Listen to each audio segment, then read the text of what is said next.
छोलिया हो या लोबिया, सफेद चने या काले चने, सब कुछ मजेदार बने।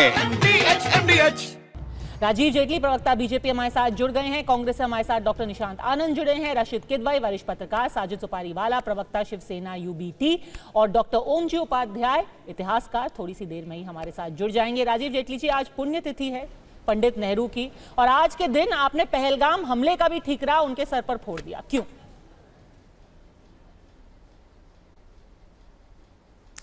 देखिए, पंडित नेहरू इस देश के प्रधानमंत्री थे, उनकी पुण्यतिथि है, इस बात का सबको जानकारी है और सब उनका सम्मान करते हैं एज ए प्रधानमंत्री।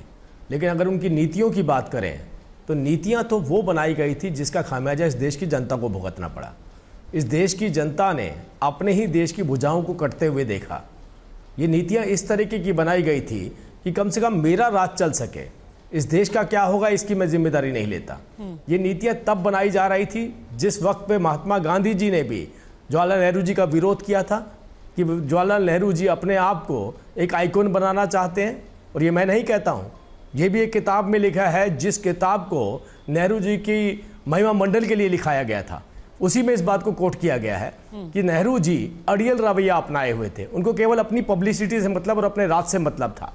तो नेहरू जी एज ए प्रधानमंत्री कौन सम्मान नहीं करेगा, लेकिन जब देश की नीतियां ऐसी हो जाएंगी जिसका देश को खामियाजा उठाना पड़ेगा, तो नो डाउट फिर कहीं ना कहीं क्वेश्चन तो उठेगा। और वही क्वेश्चन उठाया गया है कि हमारा देश का टुकड़ा हुआ, पहला टुकड़ा हुआ, उसके बाद बार बार कांग्रेस पार्टी एक ही बात लेकर के आती है कि हमने 2 टुकड़े कर दिए। भाई, ये तो शर्म की बात है कि हमने अपने ही देश के 3 टुकड़े कर दिए। हम जहां पर बचना चाहिए हमें कि हमारी वजहों से इस देश का टुकड़ा हुआ, वहां ये खुशी मनाते हैं कि हमने 2 टुकड़े कर दिए। कौन थी उसके पीछे की वजह? ठीक है, कौन चाहता था बंटवारा? किसने बंटवारा मांगा? इतिहास में जाकर के देखिए। तो अगर कोई अपनी नीतियां इस तरीके की बनाएगा कि मुझे केवल सत्ता का सुख चाहिए, देश कहां जाता है इस बात से मेरा कोई सरोकार नहीं है, तो उंगली तो उठेगी। ठीक है, तो और कम से कम ये चर्चा तो होगी। ठीक है, ये उसके बाद भी आपके पास तो 2 ही जानकारियां होंगी ना कि बांग्लादेश और पाकिस्तान बनाया। ठीक है डॉक्टर निशांत आनंद, ये चर्चा जरूरी है क्योंकि अभी आतंक के खिलाफ लड़ाई छिड़ी हुई है। 1968 के अंदर आज प्रधानमंत्री ने कहा कि वी आर एट वॉर, हम आतंक के खिलाफ जंग लड़ रहे हैं, लेकिन इसकी जरूरत क्यों आन पड़ी है?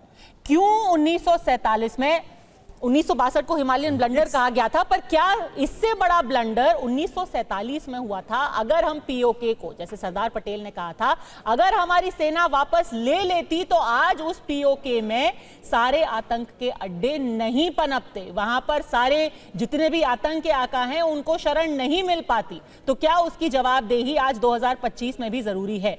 डॉक्टर निशांत आनंद। सभी को नमस्कार। देखिए, सबसे पहले आज पंडित नेहरू जी की पुण्यतिथि है और भाजपा का, मोदी जी का इस तरीके का भाषण में कहना मुझे लगता है उनकी निंदनीय राजनीति का एक और एग्जाम्पल है। देखिए, मैं आपको कुछ डिटेल्स देता हूं कि पहले तो ये जो 1948 की वॉर थी, युद्ध था, वो 1 साल से ज़्यादा चला था, तो कोई 3 दिन की इसकी कोई स्टोरी नहीं है। जो इंडियन आर्मी के चीफ थे जनरल फ्रांसिस रॉबर्ट, उन्होंने लेटर लिखा था कि इंडियन ट्रूप्स फटीक है और हम इस वॉर को कंटिन्यू नहीं कर सकते।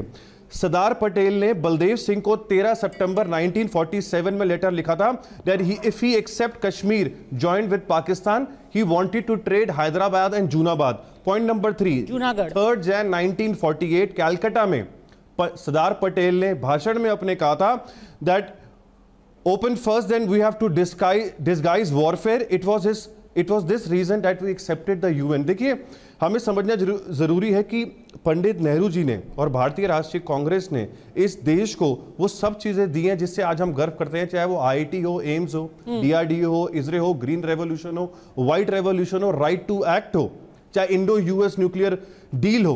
तो आज हम पूछना चाहते हैं कि मोदी जी ने इस देश को क्या दिया है जुमलों के सिवा? भारतीय जनता पार्टी ने इस देश को 11 साल में क्या दिया? देखिए, सिंदूर ऑपरेशन के बाद अगर ये वॉर कंटिन्यू है और अभी ये रुकी नहीं है, तो मोदी जी ने मॉडलिंग क्यों चालू कर दी है? जिस तरीके से अयोध्या के समय राम जी के साथ मोदी जी के पोस्टर थे, उसी तरीके से आज आर्मी की ड्रेस पहन के प्रधानमंत्री जी के पोस्टर 20 प्रदेशों में लगने शुरू हो गए हैं। इसी तरीके से चाहे आटा जा रहा है, चाहे बच्चों के स्कूल के बैग हैं, उस पे मोदी जी की फोटो लगने लग गई है। अब आ जाते हैं हमारे देश की फॉरेन पॉलिसी में। देखिए 26/11 के बाद ओबामा ने क्लियरली कहा था कि हम कंडेम करते हैं पाकिस्तान को। आज ट्रंप ने डॉक्टर आनंद एक सेकंड, ये पहले 1947 वाला मामला समझ लेते हैं। डॉक्टर ओमजी उपाध्याय, क्या ये सही है, क्या ये इस वक्त प्रैक्टिकल है कि ये कहा जाए कि 2025 में पहलगाम हमले की जिम्मेदारी भी 1947 1948 में जो फैसला लिया गया था उसकी वजह से?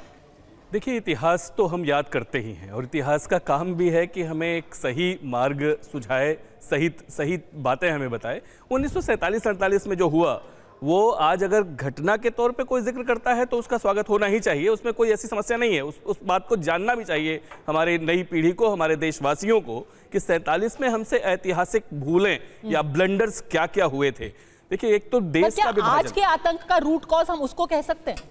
एक बात तो है ना कि 47 में अगर अक्टूबर 47 और नवंबर की जो घटनाएं हैं आप देखेंगी, जो कबायली हमला हुआ था 10,000 लोगों का, और उसके बाद का पूरा जो हिस्टोरिकल डेवलपमेंट है उसमें जो पटेल की इच्छा थी या पटेल जिसके लिए अड़े थे, अगर वास्तव में वो मान लिया गया होता तो ये तो ऐतिहासिक सच्चाई है और एकदम प्राइमरी सोर्सेज हैं उसके लिए हमारे पास, कि फिर ये समस्या ही खत्म हो जाती। यद्यपि मैं इतिहास के विद्यार्थी के रूप में, हम लोग कहते हैं कि इतिहास में इफ बट पे बात नहीं करनी चाहिए, जो हुआ वो हुआ, लेकिन फिर भी अगर हम ये सोच के करें कि अगर पटेल उस समय, पटेल की सारी बातें स्वीकार हुई होती और पीओके हमने चढ़ के ले लिया होता सैन्य कार्यवाही के साथ, तो फिर ये समस्या खत्म हो जाती। वो आतंक जो पनपा है आज, जिसको लेके हम इतने सालों से 75 साल से लगातार 78 साल से लगातार जूझ रहे हैं, 1947 से ही, उस कबायली हमले से ही मानिए, और जो छद्म युद्ध झेल रहे हैं, वो शायद ऐसा नहीं होता, शायद ऐसा नहीं होता, हो सकता है वो अपने देश में पनपा लेता, ऐसा भी कहना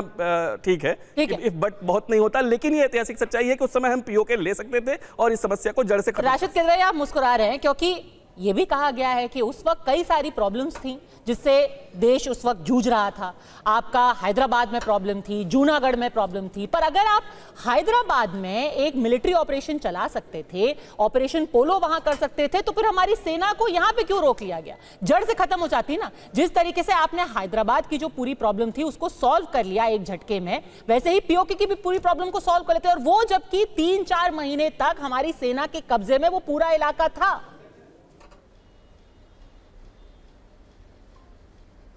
पद्मजा, देखिए, इतिहास के पन्नों से अगर हम आधी बात कहें या एक अलग तरीके की बात कहें और उसको पूरी बात का वर्णन न करें, तो वो सच से ज़्यादा वो असत्य साबित होता है।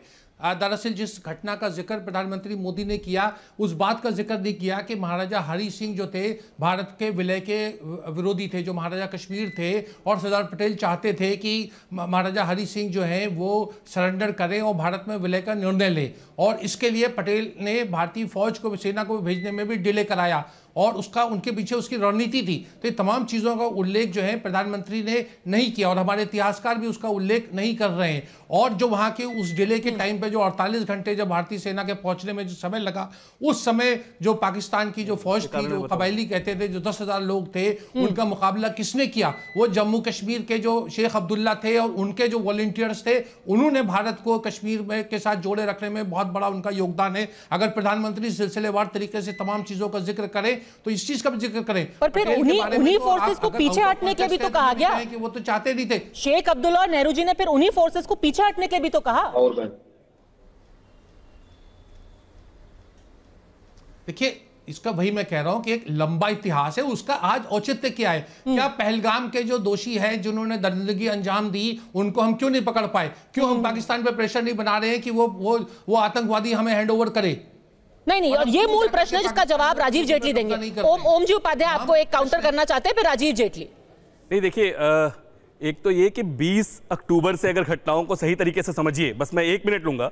20 अक्टूबर को जब कबायली चलते हैं वजीरिस्तान से और उसके बाद बारामूला तक पहुंचते पहुंचते जिस तरीके से वो बारामूला में जो करते हैं, जिससे आज भी वहां के लोगों से आप बात करें और जो दर्द वो बयां करते हैं आज भी, उसको जब आप समझेंगे और उसके बाद मतलब वो 25-26 अक्टूबर के बाद, तब तक हम इसलिए नहीं कर सकते थे क्योंकि हमारे साथ एक्सेशन नहीं हुआ था। जब तक इंस्ट्रूमेंट आप एक्सेशन ना हो जाए तब तक हम कार्यवाही नहीं कर सकते थे, एक टेक्निकल स्थिति थी। इसके बावजूद पटेल बार बार ये चाहते थे, और ज्यों ही ये हुआ बाद में जो जितना घटनाक्रम हुआ, वीपी मेनन से जो बातचीत होती है, हरि सिंह भाग के जम्मू आते हैं और जाके जिस क्षण इंस्ट्रूमेंट ऑफ एक्सेशन साइन हो जाता है उसके बाद का तेवर देखिए ना। इसलिए ये आरोप लगाना कि हमने सही समय पे मूव नहीं किया या हमने सही समय पे क्यों नहीं किया, उसके पीछे कारण क्यों लिए था। और उसके बाद जब 26 अक्टूबर को बड़ा प्रसिद्ध बयान है ये तो किदवई साहब की, वो रात को अपने एडीसी को अपनी पिस्टल दे के हरि सिंह सोते हैं कि अगर मुझे सवेरे ये पता न चल जाए कि श्रीनगर में भारतीय सेना वायुसेना लैंड कर गई है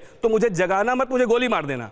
इसलिए और उसके बाद तुरंत एक कार्रवाई होती है, लेकिन उस कार्रवाई की जो इंटेंसिटी थी या उस कार्रवाई को जिस तरह से खींचा गया, रोक लिया गया, वो एक ऐतिहासिक भूल हम कह सकते हैं। ये तो फिर मैं कह रहा हूं कि इतिहास के विद्यार्थी के रूप में मैं बार बार ये कहता हूं कि इफ्स बट्स नहीं होते, लेकिन यह ऐतिहासिक सच्चाई तो थी ही, इसको स्वीकार करना चाहिए। ठीक है। अब छोलिया हो या लोबिया, सफेद चने या काले चने, सब कुछ मजेदार बने।